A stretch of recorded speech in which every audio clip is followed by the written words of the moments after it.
Shalom. I want to start by giving all the praises, glory, and honor to Yahweh Ba'ashem, Yahweh Shai Ba'ashem Rakakwadash. Double honors to my teachers, the elder apostles of the great millstone who rule well.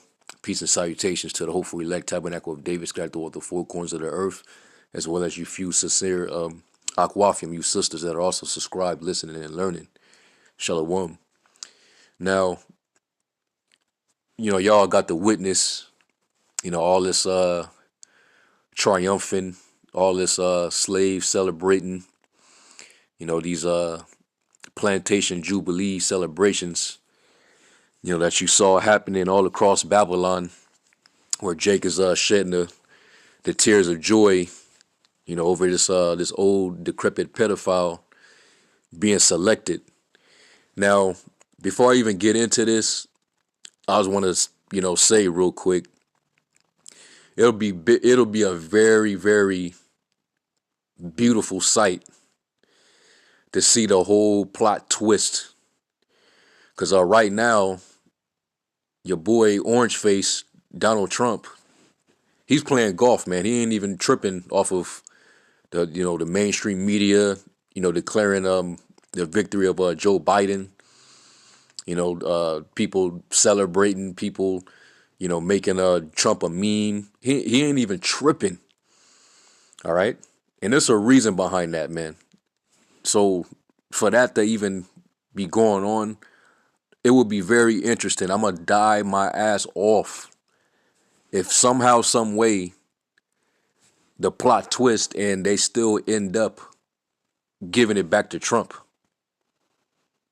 All right. And he get put right back in office after all this celebrating.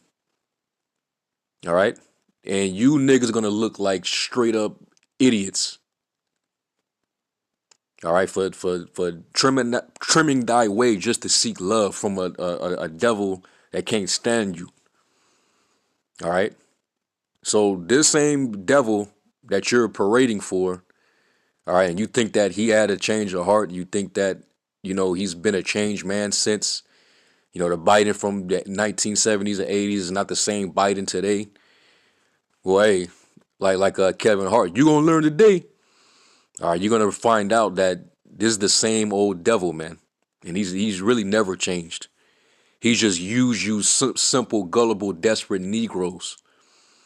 Okay, and it's still not even finalized if he's actually in there, but we do know what to expect if they decide to keep him in there.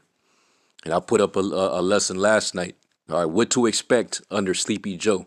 If he's decided, if this is the final call, just know what to expect under this devil. But it will be funny as hell if it's a turn in events, and they say no, there's been some illegal activity in the election. We're gonna throw it off, and by default, Trump gets the victory. He gets the win. All right, and if that happens, man, Babylon's gonna go up in smoke. All right, it's predicted. Okay, that makes a lot of sense if it turns out that way. It will be sedition. It will be shit on fire. It will be war out there. Either way. All right, but anyway, this is for you tribes, man. All right, and I'm gonna play this video, and I'm gonna just let it play, and then I'm gonna just end off with a couple scriptures. So without further ado, let me play it. A nigger mayor, we don't need any more nigger big shots. I learned a lot, and I learned that and Corn Pop was a bad dude.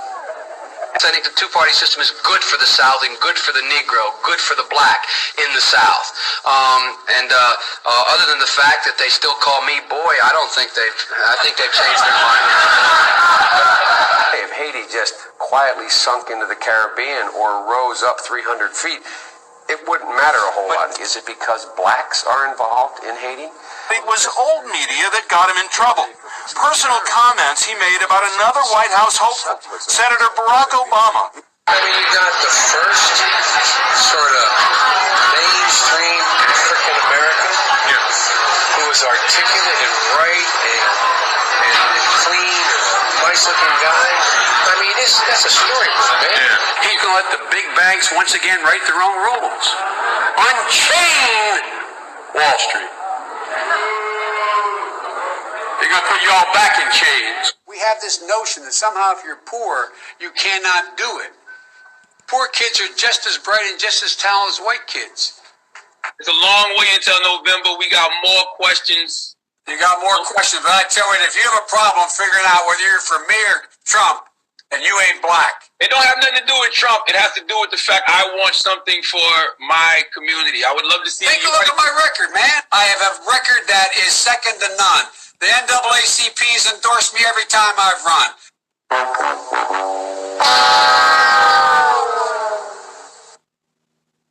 I mean, come on. Take a look at the record. Come on, baby, let's invest. Joe has a terrible history in the black community, and everybody just loves him because he's a fluffy old guy.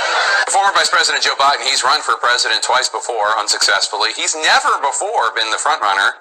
Now that he is towering over all the other declared Democratic candidates, his almost 5 decades in public life are getting some real scrutiny. On top of that list, his record on civil rights during his younger days as a U.S. Senator. CNN's Jeff Zeleny has exclusively obtained some letters written by Biden himself.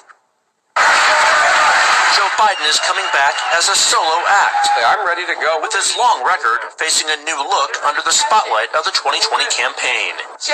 Ladies of the Senate. One chapter receiving fresh scrutiny comes from his earliest years in the Senate, when he strongly opposed mandatory school busing. It was designed to achieve and a more equitable education. What's less known is how he followed the lead of some of the Senate's most fervent segregationists. In a series of never-before-published letters reviewed by CNN, the strength of Biden's opposition to busing comes into sharper focus. On March 25, 1977, Biden wrote, "My bill strikes at the heart of the injustice of court-ordered busing. It prohibits the federal courts from disrupting our educational system." Biden sought and received support from Mississippi Senator James Eastland, the Democratic chairman of the Judiciary Committee, and a leading symbol of Southern resistance to desegregation. He frequently spoke of blacks as, quote, an inferior race. Eastland and others were partners on several of Biden's anti-busing bills. On June 30th, 1977, Biden wrote, "Dear Mr. Chairman, I want you to know that I very much appreciate your help during this week's committee meeting in attempting to bring my anti-busing legislation to a vote." Then in 1978, Biden again asked Eastland to put his anti-busing bill before the full Senate, writing, "Your participation in floor debate would be welcome."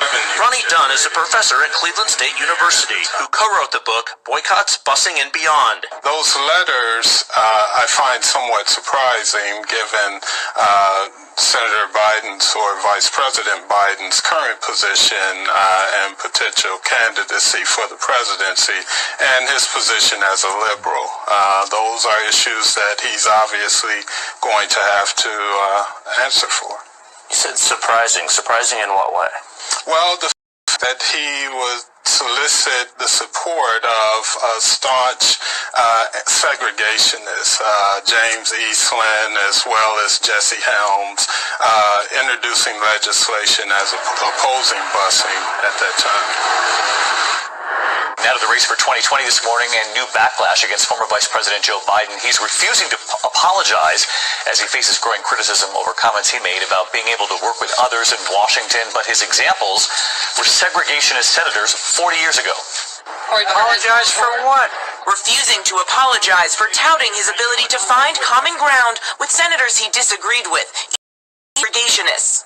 Biden is facing sharp criticism at a fundraiser Tuesday. Biden describing Senator Herman Talmadge of Georgia as one of the meanest guys I ever knew, but adding, well, guess what? At least there was some civility. We got things done. Calling Senator James Eastland of Mississippi, Biden said, he never called me boy. He always called me son. Biden's 2020 rival, Senator Cory Booker, demanding an apology. Somebody running for president of the United States, somebody running to be leader of our party, should know that using the word boy in the way he did can cause hurt and pain. Vice President Biden shouldn't need this lesson. Now, Biden actually took it a step further, saying that it was Senator Cory Booker who owes him the apology. Cory should apologize. It was actually it was hurtful. To hear you talk about the reputations of two United States senators who built their reputations and career on the segregation of race in this country. And it was not only that, but you also worked with them to oppose busing. And, you know, there was a little girl in California who was part of the second class to integrate her public schools. And she was bused to school every day. And that little girl was me.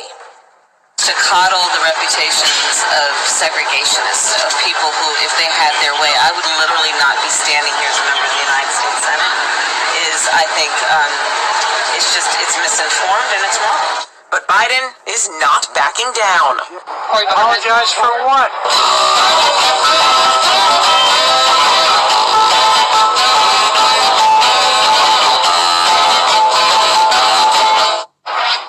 I like the idea they keep in jail longer. I'm the guy that wrote the bill requiring federal judges to keep people in the time for which they're sentenced. It doesn't matter whether or not they're the victims of society.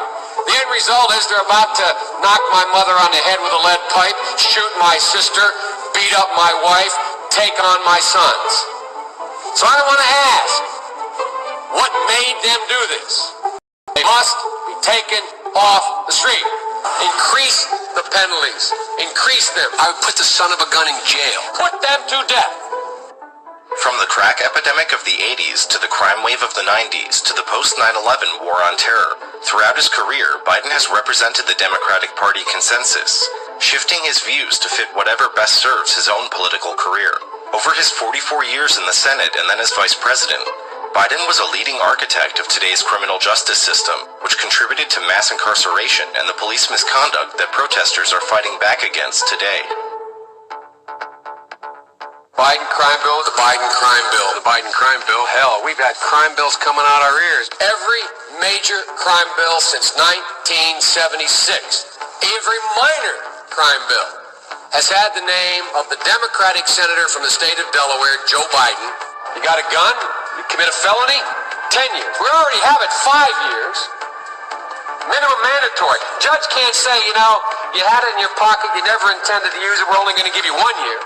Judge has to say 5 years. Well, he wants to make it 10 or 20 or 60. We can work that out. He wanted to remove judicial discretion for those who, quote, don't meet the middle-class criteria of susceptibility to rehabilitation. They are beyond the pale, many of those people. They literally have not been socialized. They are in jail.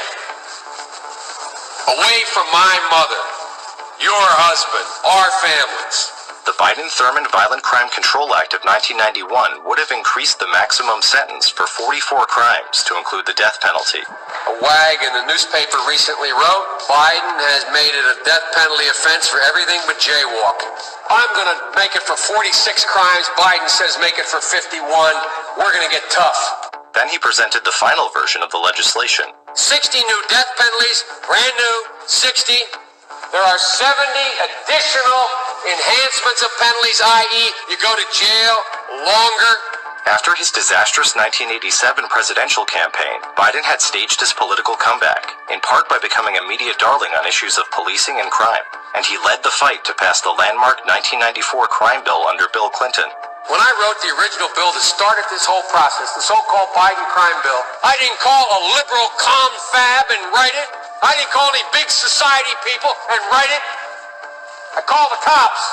A Democratic president wants 100,000 cops. A Democratic president wants to build 125,000 new prison cells. That's the secret. That somehow the Republicans tried to make the crime bill tougher. I say, poppycock. They didn't make anything tougher. Found out that this midnight basketball isn't getting them together, a bunch of jive folks who live in to do, try to see if they can be Michael Jordan. When they found out, they were keeping schools open. So gangs come off streets instead of out raping my mother, marauding me, robbing the local store. They're in a gymnasium. And my daughter will be safer. My wife will be safer. My mother will be safer. And I will be safer. And I will be happy. Never again should Washington put politics and party above law and order. Along with several laws passed in the 80s, the 1994 crime bill drove up the local, state, and federal prison populations, and it tarnished the reputations of Biden and Bill Clinton, who signed it into law. Hey, Clinton! You want to take pictures of our people here? We're still in jail before you did! When Biden ran for president in 2008, he told the New York Times that he knew more people would be locked up across the board. You ashamed of that bill? Not at all. In fact, I drafted the bill. We had enormous success. The mass incarceration created by Biden's lock-em-up policies ripped apart vulnerable communities and families for a generation, and the federal funding streams and law enforcement infrastructure it created continue to hinder reform efforts. I'll do my job, and I will. He's unapologetic, man. And this is the devil that y'all out there shedding tears, crying on CNN. All right, and this is what makes it even more disgusting. All right, that Sambo coon, Von Jones, getting up there on CNN and crying, acting like racism basically just ended. The world is a different place now. Well, hey, this is our second Esdras. The 12th Slakia, not second Esdras. The book of Sirach, chapter 12 and verse 10. Never trust thine enemy, for like as iron rusteth, so is his wickedness. Though he humble himself and go crouching, yet take good heed and beware of him. You know, all that pandering. Hey, you know you niggas are very, very gullible and simple, man. It says, and thou shalt be unto him as if thou hast wiped a looking glass, and thou shalt know that his rust have not been altogether wiped away. And y'all gonna find out, man. Okay, you gonna learn today. Okay, y'all gonna find out, man. This is the same devil. Okay, he felt that way back then, and he still feel the same today. I'll show you how stupid our people are. All right, and when you get bit, this is verse 13. Who will pity a charmer that is bitten with a serpent, or any such as come nigh wild beast? So one that goeth to a sinner is defiled with him in his sins, who will pity? For a while he will abide with thee, but if thou begin to fall, he will not tarry. An enemy speaketh sweetly with his lips, but in his heart he imagineth how to throw thee into a pit. He will weep with his eyes, but if he find opportunity, he will not be satisfied with blood. If adversity come upon thee, thou shalt find him there first. And though he pretend to help thee, yet shall he undermine thee. All right, so hey, you Jakes, you finna be the ones that get supplanted. Okay, and this is Sirach 14 and verse 7. It says, and if he doeth good, he doeth it unwillingly, and at the last he will declare his wickedness. Okay, and you think that this devil really changed, man? And you think that he really has your best interest after all that he's caused? All right, Jeremiah 13 and 23. And it says, can the Ethiopian change his skin, or the leopard his spots? Then may you also do good that are accustomed to do evil. And that's pretty much it, man. I'm gonna leave it with that. All right, you Jakes, y'all through, y'all food out there, man. But as for us and in our house, we gonna serve Yahweh Shem Yahushai, man. So with that, I'm gonna give all praises to Yahweh Shem Yahushai until the next lesson. Shalom.